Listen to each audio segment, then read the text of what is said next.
Hello everyone, ఇలాంటి videos మీకు ముందుగా కావాలి అనుకుంటే మా ఛానల్ని సబ్స్క్రైబ్ చేసుకొని పక్కనే ఉన్న బెల్ ఐకాన్ని క్లిక్ చేయండి.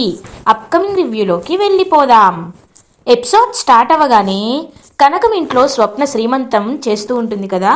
ఇంకా రుద్రాన్ని వాళ్ళు కావాలనే అంతా చూస్తూ చీప్గా చేసింది, చాలా చీప్గా ఉంది అని చెప్పి లేనిపోని మాటలు అంటూ ఉంటారు. స్వప్న పాపం బాధగా రూమ్లోకి వెళ్ళిపోతే స్వప్నని కావ్య ఓదారుస్తుంది. అక్క, అందరూ రిచ్లో చేయాలంటే వాళ్ళ నవ్వులు వాళ్ళ ఆశీర్వాదాలు ఏదో ఫార్మాలిటీగా ఉంటాయి, కానీ ఇక్కడ అందరూ మనకి తెలిసిన వాళ్ళే ఉంటారు. ఈ ఇంట్లో మనకి చాలా మెమరీస్ ఉన్నాయి కదా, అలాంటప్పుడు ఇక్కడ చేసుకోవడమే మంచిది అని పాపం స్వప్నకి నచ్చేలా సర్ది చెప్తుంది కావ్య. ఇంకా స్వప్న కూడా అప్పటి నుండి హ్యాపీగా ఫీల్ అవుతుంది. ఇది ఇలా ఉండగా రాజ్ కావ్యకి ఒక గిఫ్ట్ని ఇస్తారు. ఏంటండి ఇది అని అడుగుతుంది. చూడు అని అంటాడు. చూసేసరికి అందులో ఒక మంచి శారీ ఉంటుంది. ఏమండి, ఇది నా కోసం కొన్నారా అని అడుగుతుంది. అవును, ఒక క్లయింట్ మనపై అభిమానంతో కొన్ని శారీస్ సెలెక్ట్ చేసుకోమన్నారు. ఇది చూస్తే నాకు చాలా హ్యాపీగా నువ్వే గుర్తొచ్చావు, అందుకే ఇది నీకోసం ఆర్డర్ చేశాను అని అంటాడు రాజ్. ఏవండి, ఇప్పుడు అసలే మన దగ్గర డబ్బులు లేవు కదా, పరిస్థితి చాలా ఘోరంగా ఉంది, ఇప్పుడు ఇవన్నీ అవసరమా అని అంటుంది కావ్య. ఏంటి కళావతి, నా భార్య కోసం నేను ఇది చేయడంలో కూడా ఏమైనా తప్పుందా చెప్పు. ఇంకొకసారి నీ విషయంలో నువ్వు నన్ను ఎలాంటి అడ్డు చెప్పొద్దు. అయినా నా కష్టాల్లో తోడున్నావు, నా ఆనందంలో కూడా తోడున్నావు. అలాంటప్పుడు నేను హ్యాపీగా చూసుకోవడంలో తప్పేముంది అని హ్యాపీగా చూస్తూ ఉంటాడు రాజ్. ఇంకా పాపం హ్యాపీగా ఫీల్ అవుతుంది కావ్య. ఇది ఇలా ఉండగా రాహుల్ ఇంటికి రీచ్ అవుతాడు. ఇంటికి రీచ్ అయి మొత్తం చూస్తూ ఉంటాడు. ఏంటి, ఈ కావ్య నగలు పెట్టాను అనింది, కానీ ఈ నగల లాకర్ మనకు తెలియదు కాబట్టి ఖచ్చితంగా కావ్య ఎక్కడో ఏదో చేసింది, అది ఏంటి అని చెప్పి ఇంకా అన్నీ కనుక్కుంటూ ఉంటాడనమాట రాహుల్. అప్పుడే ఇంకా ఫోన్ చేసి కనుక్కునేసరికి మీ కోడలు కావ్య ఇంటికి నగలు తాకట్టు పెట్టింది కదా అని ఒక సేట్ చెప్తాడు. ఒక్కసారిగా అది విని షాక్ అయిపోతాడనమాట రాహుల్. ఏంటి, తన నగలని కావ్య తాకట్టు పెట్టిందా అని అడుగుతాడు రాహుల్. అవును, నగల్ని తాకట్టు పెట్టి వచ్చే నెల రిలీజ్ చేసుకుంటామని చెప్పింది అని ఆ సేట్ చెప్పేసరికి ఒక్కసారిగా రాహుల్ షాక్ అయిపోతాడు. అమ్మో, అంటే తాతయ్య హాస్పిటల్ బిల్ 5 లక్షలు నగలు తాకట్టు పెట్టి కట్టారన్నమాట. ఈ విషయాన్ని ఎలా అయినా ఇప్పుడే మమ్మీతో చెప్పాలి అని వెంటనే ఇంకా ఇంటికి బయలుదేరుతాడు రాహుల్. ఇది ఇలా ఉండగా రుద్రాని ధాన్యలక్ష్మి, అబ్బా ఆకలిగా ఉంది, కానీ అంటే ఆ దిక్కుమాలిన ఉప్మా నేను తినలేను, అలా అని ప్లాస్టిక్ ఫ్రూట్స్ కూడా తినలేను, ఏదో ఒకటి నేనే ఆర్డర్ ఇస్తాను అని అంటుంది రుద్రాని.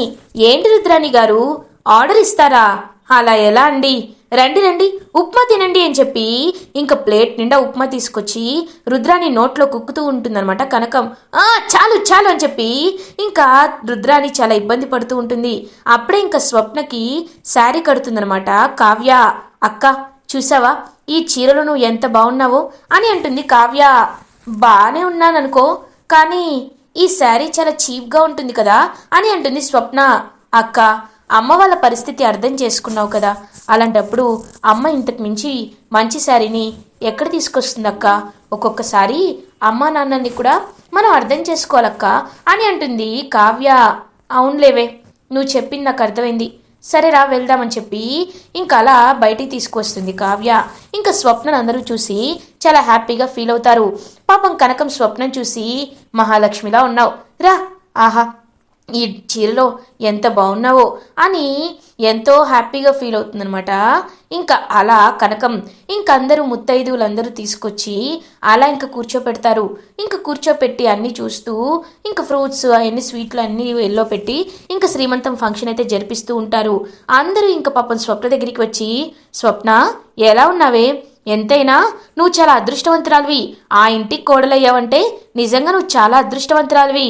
ఆయన చూసావా వదిన, కనకం కూడా శ్రీమంతం తన ఇంట్లో చేస్తానంటే కుటుంబం అంతా ఒప్పుకుంది, అక్కడ రాజభోగంగా బాగా చేసుకోవచ్చు, కానీ ఇక్కడే పట్టుబట్టి చేస్తున్నారంటే మన కావ్య కనకం ఈ స్వప్న ఎంత మంచివాళ్ళో, ఎంత ఎదిగినా ఎంత ఒదిగున్నారో చూశారు కదా అని అందరూ చాలా మంచిగా మాట్లాడుకుంటూ ఉంటారనమాట స్వప్న గురించి. ఇంకా స్వప్న చాలా హ్యాపీగా ఫీల్ అవుతుంది. కావ్య అలా ఇంకా చాలా హ్యాపీగా ఫీల్ అవుతుంది. ఇందిరాదేవి అపర్ణాదేవి కూడా అందరినీ ఇంక పలకరిస్తూ ఉంటారు. మా కోడళ్ళకి ఏది నచ్చితే మేము అదే చేస్తామని చెప్పి ఎంతో హ్యాపీగా ఫీల్ అవుతారనమాట. అంత ఉన్న వాళ్ళైనా ఎంత ఒదిగున్నారో, నిజంగా మీరు చాలా గ్రేట్ అండి అని ఇంకా చాలా హ్యాపీగా చెప్తారు. అదంతా చూస్తూ రుద్రాని చ ఇప్పుడేం చేయాలి, ఈ కనకం అన్నంత పని చేసింది, ఎంత ఉన్న వాళ్ళమైనా కొన్ని అడ్జస్ట్ అవ్వక తప్పదు కదా, ఇంత చీప్గా చేస్తుందని మేము అస్సలు అనుకోలేదు అని అంటుంది రుద్రాని కావాలనే. రుద్రాని గారు, నన్ను పదే పదే చీప్ అంటారా? ఇప్పుడు నీ పని చెప్తా చూడు. రుద్రాణి గారు రండి, ఏంటలా నించుని ఉన్నారు? అది మహారాణి చైర్, మీరే కూర్చోవాలి, రండి రండి కూర్చోండి అని చెప్పి ఇంకా బడాలని చెప్పి కూర్చోపెడుతుంది కనకం. ఇంకా రుద్రాణి కరెక్ట్గా చైర్లో కూర్చొని బడేలని కింద పడిపోతుంది. ఇంకా స్వప్నకైతే నవ్వొస్తూ ఉంటుంది. అయ్యో లేవండి లేవండి అని అందరూ కలిపి ఇంకా వాళ్ళు పైకి లేపుతూ ఉంటారనమాట రుద్రాణిని. ఇంకా కనకం స్వప్న వీలైతే నవ్వుకుంటూ ఉంటారు. ఇప్పటికైనా అర్థమైందా నా చిట్టి చెల్లి, ఇలా ఓవర్గా వాగితే ఇలానే ఉంటుంది అని అంటారు. ప్రకాష్, అన్నయ్య నువ్వు నోరు మూసుకో అని అక్కడి నుండి ఇంకా పక్కకి వెళ్ళిపోతుంది. నన్ను ఇంతలా అవమానిస్తావా? ఖచ్చితంగా నేనేంటో నీకు చూపిస్తా అని రుద్రాని కోపంగా అక్కడి వెళ్ళిపోతుంది. మమ్మీ మమ్మీ అని రాహుల్ రుద్రాని దగ్గరికి వస్తాడు. ఏంట్రా, ఏంటి బాధ అని అడుగుతుంది. ఏంటి మమ్మీ, ఏమైంది, ఎందుకు అలా విసుక్కుంటున్నావు అని అడుగుతాడు. ఏం జరగలరా, నాకు జరగాల్సిన అవమానం జరిగిపోయింది, సరే నువ్వెందుకు వచ్చావో చెప్పు అని అంటుంది రుద్రాని. మమ్మీ, మనం అనుమానించింది నిజమే అని అంటాడు. దేని గురించి చెప్తున్నావు అని అడుగుతుంది రుద్రాని. అదే తాతయ్య హాస్పిటల్ బిల్ని బిజినెస్ అకౌంట్ నుండి కాకుండా ఎందుకు కావ్య క్యాష్ రూపంలోనే కట్టింది అని మనకి డౌట్ వచ్చింది కదా, దానికి కారణం నాకు అర్థమైంది మమ్మీ. నేను వెళ్ళి ఎంక్వైరీ చేస్తే ఆ క్యాష్ ఎక్కడిదో తెలుసా? కావ్యకి అపర్ణ అత్తయ్య నగలిచ్చింది కదా, ఆ నగలే తను తాకట్టు పెట్టి ఆ డబ్బుల్ని తీసుకొచ్చి తాతయ్య హాస్పిటల్ బిల్ని పే చేసింది అని అంటారు. ఒక్కసారిగా రుద్రాని షాక్ అయిపోతుంది. ఏంటి, నగలని తాకట్టు పెట్టి హాస్పిటల్ బిల్ పే చేసిందా? అంటే లేదురా, సంథింగ్ ఈజ్ రాంగ్, ఏదో జరుగుతుంది. అయినా ఆఫీస్లో డబ్బులు లేవా, బిజినెస్ అకౌంట్లో డబ్బులు లేవా, ఎందుకు తను ఇలా చేస్తుంది? అంటే ఏదో జరిగింది, అదేంటో మనం తెలుసుకోవాలి, ఇంకా తెలుసుకోవాలి అని అంటారు. ఖచ్చితంగా తెలుసుకుందాం అని ఇంకా అలా రుద్రాని ఇప్పటికైతే ఈ డోస్ చాలని అలా లోపలికి వెళ్తుంది. ఇంకందరూ అలా చూస్తూ హ్యాపీగా ఇంకా శ్రీమంతం ఫంక్షన్ అయిపోయిన తర్వాత ప్రశాంతంగా కూర్చొని మాట్లాడుకుంటూ ఉంటారు. రండి భోజనం చేద్దాం రండి అని అంటుంది కనకం. భోజనాలకేం తక్కువ, కానీ ఒక్క నిమిషం నేను కాస్త మాట్లాడాలి. వదినా, నువ్వు రాజ్ని పంపిస్తానన్నావు కదా, ఎందుకు ఇంకా పంపించలేదు? పాపం దుగ్గిరాల ఇంటి పెద్ద కోడలు కావ్య, అలాంటి కావ్య హ్యాపీగా నగలు వేసుకుంటే మనకి చూడ్డానికి నిండుగా ఉంటుంది కదా అని అంటుంది రుద్రాని. నేనెంత చెప్పినా నా కోడలికి అర్థమైతే కదా, దానికి అర్థం కావట్లేదు, నగలు తెస్తానన్నా వద్దంటుంది, మరి నేనేం చేయను అని అంటుంది అపర్ణ. ఇంకా టెన్షన్ పడుతూ ఉంటారు రాజ్ కావ్య. అయ్యో మొహమాటం ఎందుకు కావ్య, నువ్వు ఆ నగలు ఇంట్లోనే దాచావు కాబట్టి తీసుకొచ్చి ఒక్క పూట వేసుకో, కనీసం నెక్లెస్ అయినా సింపుల్గా ఉంటుంది కదా, వెళ్ళి రాజ్ని తీసుకురమ్మని చెప్పు అని అంటుంది రుద్రాని. ఏంటి కావ్య, ఏమి మాట్లాడవేంటి? నగలు ఉన్నాయా లేకపోతే ఎక్కడైనా తాకట్టు పెట్టారా అని అంటుంది రుద్రాని. ఒక్కసారిగా రుద్రాని వైపు చూస్తూ ఉంటారు రాజ్ అండ్ కావ్య. ఈ రుద్రాని గారికి నిజం తెలిసిపోయినట్లుంది అని మనసులో అనుకుంటుంది కావ్య. అత్తకి నిజం తెలిసిపోయింది, ఇప్పుడు ఏం చేయాలి అని పాపం ఆలోచిస్తూ ఉంటాడు రాజ్. ఏంటేమి మాట్లాడరు? ఓ, నిజం నాకెలా తెలిసిందనా అని అంటుంది రుద్రాని. ఏయ్ రుద్రాని, ఏం మాట్లాడుతున్నావు? అసలు నువ్వు ఏమంటున్నావో నీకైనా అర్థమైందా? నేనిచ్చిన నగలని నా కోడలు తాకట్టు పెట్టాల్సిన అవసరం తనకేంటి అని అంటుంది అపర్ణాదేవి. ఆ విషయం తెలియాలంటే నువ్వు నీ ముద్దుల కోడల్ని అడగాలి వదినా, అప్పుడే అన్ని నిజాలు బయటపడతాయి అని అంటుంది రుద్రాణి. రుద్రాణి, నోటికి వచ్చినట్టు ఎందుకు మాట్లాడుతున్నావు? నేనిప్పుడు చెప్తాను చూడండి. చూడమ్మారు కావ్య, ఎందుకని ఎందుకని రుద్రాణి అలా మాట్లాడుతోంది? రుద్రాణి చెప్పింది నిజమేనా? తాను చెప్పింది అబద్ధం అని ప్రూవ్ చేయాలంటే ఆ నగలని నువ్వు వెంటనే తీసుకురావాలి. రే రాజ్, వెళ్ళరా, వెళ్ళి నగలు తీసుకొనిరా అని అంటుంది అపర్ణాదేవి. అంటే మమ్మీ అది అని అంటాడు రాజ్. ఏమైందిరా, ఎందుకని అలా ఉన్నారు చెప్పు అని అడుగుతాడు. అత్తయ్య గారు, ఆ నగలు నేను తాకట్టు పెట్టాను అని అంటుంది కావ్య. ఒక్కసారిగా ఫ్యామిలీ మెంబర్స్ అందరూ షాక్ అయిపోతారు. ఇంకా అలా చూస్తూ ఉంటారనమాట. అలా ఇంకా చూస్తూ వెంటనే కావ్యని, కావ్య నువ్వు చెప్పేది నిజమా? తాకట్టు పెట్టారా? ఎందుకు కావ్య, అంత అవసరం ఏమొచ్చింది అని అడుగుతారు సుభాష్. స్వప్న, కావ్య ఏంటి నగలను తాకట్టు పెట్టావా? అంత అవసరం నీకేమొచ్చిందే అని అడుగుతుంది స్వప్న. ఇంకా అందరూ అలా అడుగుతూ ఉండేసరికి రాజ్, మేము మీకు అవన్నీ తర్వాత వివరంగా చెప్తాం, ముందైతే ఈ కార్యక్రమం హ్యాపీగా జరగాలి, అది అది మీరు ఆలోచించండి అని అంటారు రాజ్. ఇంకా రుద్రాని, ఈ ఏం కార్యక్రమం, నాకు ఇప్పుడు అర్థమైంది. మీరు ఏదో అప్పులు చేశారు, అవి మా నెత్తి మీద వేస్తూ అందరినీ కట్టడి చేశారు. అందుకే కదా ఈ శ్రీమంతం కూడా ఇక్కడ జరిగేలా చేశారు అని అంటుంది రుద్రాని. ఒక్కసారిగా ఇంకా రాజ్, కావ్య ఫ్యామిలీ మెంబర్స్ అందరూ షాక్ అయిపోతారు. కావ్య, ఎందుకు రుద్రాని గారు, సందు దొరికితే చాలు మాపై ఎందుకు ఇలా పగ పెట్టుకుంటారు అని అడుగుతుంది. పగ కాదు, క్లారిటీ. నాకు కావాల్సింది క్లారిటీ. నువ్వు ఇదంతా ఎందుకు చేసావో నాకు తెలియదు, కానీ నువ్వు చేసింది మాత్రం చాలా పెద్ద తప్పు. ఎందుకంటే ఇన్నాళ్ళు మా నోరు కట్టేసి మమ్మల్ని వెధవల్ని చేసి కేవలం నీకోసం మాత్రమే డబ్బులు ఖర్చు పెట్టుకుంటూ నువ్వు నీ భర్త దుబారా ఖర్చులు చేస్తూ మా నోరు నొక్కేశావు, అంతే కదా అని అంటుంది రుద్రాని. రుద్రాని గారు, మీరలా మాట్లాడటం కరెక్ట్ కాదు అని అంటుంది కావ్య. ఆపండి, ఇంకందరూ ఆపండి. ఎందుకు కళావతి, నీకు నేను ముందు నుంచి చెప్తూనే ఉన్నాను ఇలాంటి పరిస్థితి వస్తుందని. కానీ నువ్వు నా మాటల్ని పట్టించుకోకుండా నేను చూసుకుంటానన్నావు. కానీ ఇప్పుడు చూసావా అందరూ నీపై ఎలా వేలెత్తి చూపిస్తున్నారో అని అంటాడు రాజ్. ఏవండి, అది కదండి అని అంటుంది. వద్దు కళావతి, ఇంక నువ్వు ఎన్ని చెప్పినా నేను ఆగను. నేను చెప్పాల్సింది ఖచ్చితంగా చెప్తాను. అత్త, మమ్మీ, డాడీ, అందరికీ నిజం చెప్తున్నాను వినండి. అసలు కళావతి తాతయ్య హాస్పిటల్ బిల్ని క్యాష్లో ఎందుకు పే చేసిందో తెలుసా? నగలు తాకట్టు పెట్టి తాతయ్య హాస్పిటల్ బిల్ని ఎందుకు కట్టాల్సి వచ్చిందో తెలుసా? ఎందుకంటే ఒకరోజు తాతయ్యకు సంబంధించిన బ్యాంకర్స్ అని చెప్పి ఇంకా నిజం చెప్తాడు. 100 కోట్ల అప్పు ఒకటి చేశాడని, ఆ అప్పుని తీర్చేదా మనం ఇన్స్టాల్మెంట్స్లో పే చేస్తామని కావ్య మాట తీసుకుందని అవన్నీ ఇంకా చెప్తాడనమాట రాజ్. ఒక్కసారిగా షాక్ అయిపోతారనమాట. ఇంకా అందరూ అలా ఇంకా కావ్య వైపు జాలిగా చూస్తూ ఉంటారు. అమ్మా కావ్య, నువ్వు ఇంతలా భారాన్ని మోస్తూ మాకు నిజం చెప్పలేదు ఎందుకమ్మా? మేము మీకు కానివాలం అయిపోయామా అని అంటారు ఇందిరాదేవి. చూడండి అమ్మమ్మ, ఒకవేళ మీకు నేను నిజం చెప్తే మీరు బాధపడతారు. ఎవ్వరి సంతోషానికైనా నేను కారణంగా ఉండాలనుకుంటాను, కానీ ఎవ్వరూ బాధపడితే నేను చూడాలనుకోను. ఇందిరాదేవి పాపం రాజ్ కావ్య దగ్గరికి వెళ్ళి, మీ తాతయ్య గారి పరువు కాపాడడానికి మీరు ఇంత చిన్న వయసులోనే ఇంత భారాన్ని మోస్తూ కంపెనీని ముందుకి నడిపిస్తూ తీసుకువెళ్తున్నారు.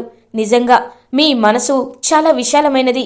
మీ పరిస్థితుల్లో ఎవ్వరు ఉన్నా ఇలాంటి నిర్ణయం తీసుకునేవారు కాదేమో. మిమ్మల్ని ఎన్ని రోజులు ఈ రాబందులు పీక్కు తిన్నారు, కానీ ఇప్పుడు నేను చెప్తున్నాను, ఎలాంటి పరిస్థితుల్లో అయినా మేం మీకు అండగా ఉంటాం అని పాపం ఇందిరాదేవి చాలా హ్యాపీగా భరోసా ఇస్తుంది రాజ్ అండ్ కావ్యకి. ఇంకా రాజ్ అండ్ కావ్య చాలా హ్యాపీగా ఫీల్ అవుతారు. అలా ఇంకా అపర్ణాదేవి, సుభాష్ కూడా రాజ్ కావ్య దగ్గరికి వెళ్ళి, అవును అమ్మ చెప్పినట్టే మేము నీకు అండగా ఉంటామని చెప్పి సుభాష్ అంటారు. కానీ నేను ఒప్పుకోను అని అంటుంది ధాన్యలక్ష్మి.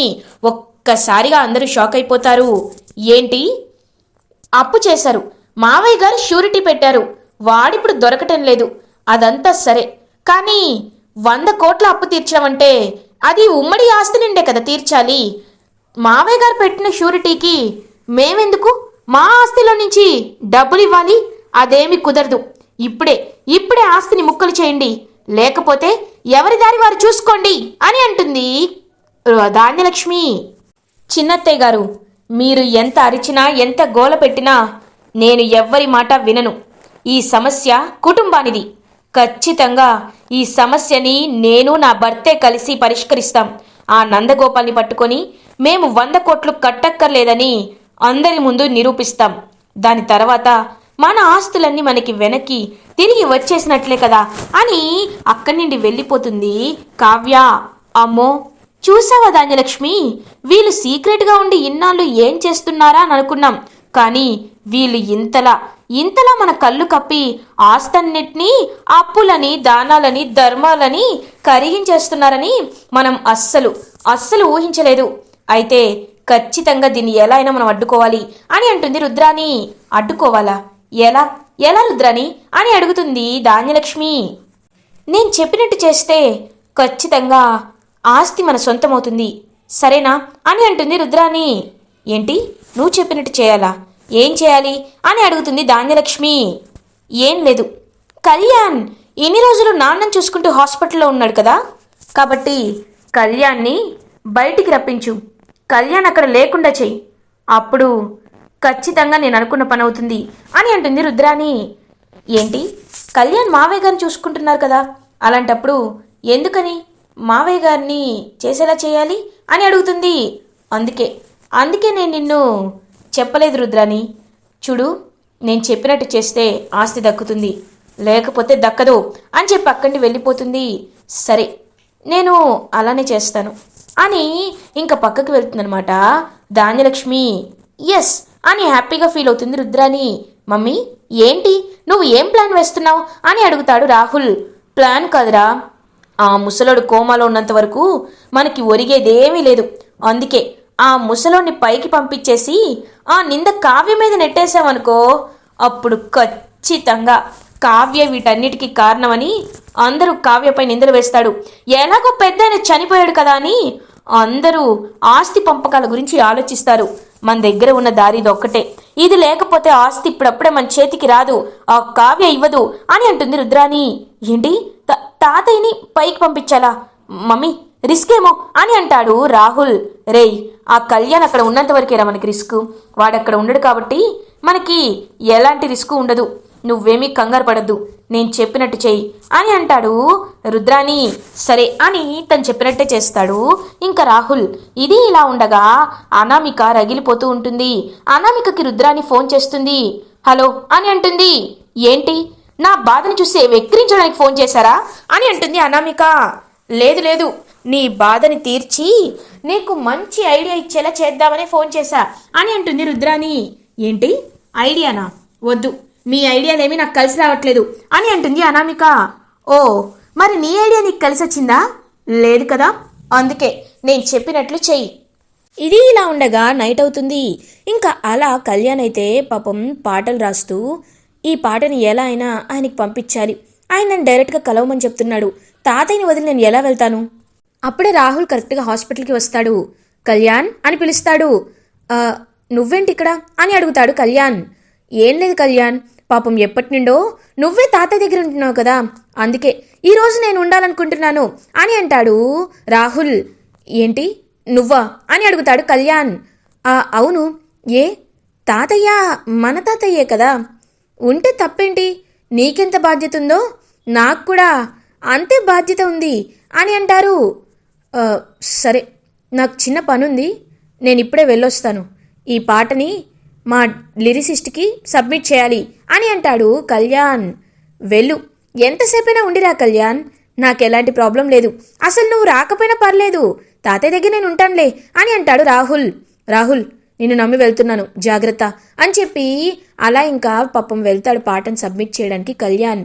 ఇంకా రాహుల్, తాతయ్య ఇదే నీకు ఆఖరి రోజు, నువ్వు సంతోషంగా పైకి వెళ్ళిపోతున్నట్టు నీకు కూడా తెలీదు, నువ్వు చాలా గ్రేట్ తాతయ్య అని అలా ఇంకా వాళ్ళ తాతయ్య వైపు చూస్తూ ఉంటాడు రాహుల్. ఇంకా కరెక్ట్గా అనామిక అయితే డాక్టర్ యాప్రాన్ వేసుకొని కోట్ వేసుకొని అలా ఇంకక్కడికి వస్తుందనమాట. వచ్చి ఒక ఇంజెక్షన్ తీసుకొస్తుంది. ఎవరు మీరు అని అడుగుతాడు రాహుల్. నేనే అని అంటుంది అనామిక. ఓ మీరా, మా మమ్మీ నువ్వు వస్తావని చెప్పింది అనామిక అని అంటాడు రాహుల్. సరే నువ్వు వెళ్ళి బయటుండు, నేను ఈ పని చేస్తాను అని ఇంకా రాహుల్ని బయటికి పంపిస్తుంది. అలా ఇంకా ఒక ఇంజెక్షన్ తీసుకొని ముసలాయినా ఇవాళ నీకు ఆఖరి రోజని నువ్వు కూడా పాపం ఎక్స్పెక్ట్ చేసుండవు, కానీ నువ్వు వెళ్ళిపోతేనే ఆ కుటుంబంలో కలతలు మొదలవుతాయి.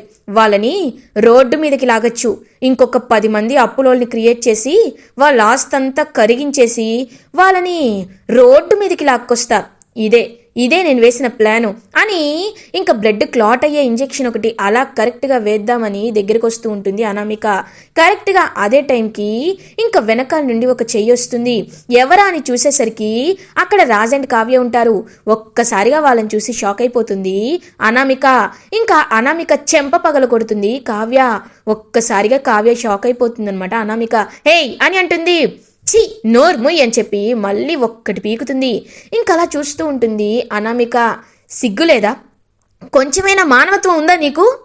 తాతయ్య గారిని ఏదో చేయడానికి వచ్చావా అని చెప్పి ఇంకా అలా బాగా కొడుతూ ఉంటుందన్నమాట. ఇంకా కావ్యకైతే బాగా కోపం వస్తుంది. ఇంకా వెంటనే అక్కడికి పోలీస్ కూడా వస్తారు. పోలీస్ వచ్చి అలా ఇంకా చూస్తూ ఉంటారు. సార్ చూడండి సార్, మా తాతయ్యని హత్య చేయడానికి ఇదిగో ఈ అనామిక ఏదో చేసింది అని చెప్పి అంటారు. ఇంకా వెంటనే ఆ పోలీస్ ఆ ఇంజెక్షన్ని తీసుకొని డాక్టర్కి ఇచ్చేసరికి డాక్టర్ షాక్ అయిపోతారు. ఈ ఇంజెక్షన్ బ్లడ్ క్లాట్ అవుతుంది, ఇది వేసిన అరగంటకే చనిపోతారని చెప్తారు. అమ్మో ఇలాంటి ఇంజెక్షన్ని నువ్వు ఇవ్వాలనుకున్నావా అని చెప్పి ఇంకా అలా అరెస్ట్ చేసి అనామికనైతే తీసుకువెళ్తూ ఉంటారు. ఇంకా అనామిక చాలా కోపంగా పగతో ఏయ్ కావ్య, నువ్వు నన్ను జైలుకు పంపించావు కదా, ఖచ్చితంగా నీపై పగ తీర్చుకుంటాను అని చెప్పి కోపంగా అలా వెళ్ళిపోతుంది అనామిక. ఇంకా అలా తాతయ్యని కాపాడుతారు రాజ్ అండ్ కావ్య. రాహుల్ మాత్రం అలా చూస్తూ ఉంటాడు. రాహుల్ దగ్గరికి వస్తాడు రాజ్. ఏరా ఇదంతా జరుగుతుంటే నువ్వు ఎక్కడున్నావు అని అడుగుతాడు. నేను ఇప్పుడే బయటికి వెళ్ళొచ్చాను అని అంటారు. తాతయ్యని జాగ్రత్తగా చూసుకోవాలని నీకు తెలీదా అని అంటాడు రాజ్. అంటే అని తడబడుతూ ఉంటాడు రాహుల్. కళ్యాణ్ ఫోన్ చేసి ఒకసారి వెళ్ళండి అని చెప్పారు కాబట్టి సరిపోయింది, నీ మీదే బాధ్యత వదిలేస్తే ఎంత బాగా చూసుకుంటావో అర్థమైంది. ఛీ అని ఇంకా రాజకావ్య తిడతారు. ఇంకా సేవ్ అయిపోతాడనమాట రాహుల్. అమ్మయ్యా నేను దొరికిపోలేదు అని ఇంకా అలా అందరూ ఇంటికి బయలుదేరుతారు. ఇలా ఎపిసోడ్ ఎండ్ అవుతుంది. ఫర్దర్ ఎపిసోడ్ రివ్యూస్ ముందుగా మీకు కావాలి అనుకుంటే మా ఛానల్ని సబ్స్క్రైబ్ చేసుకోండి. Thanks for watching.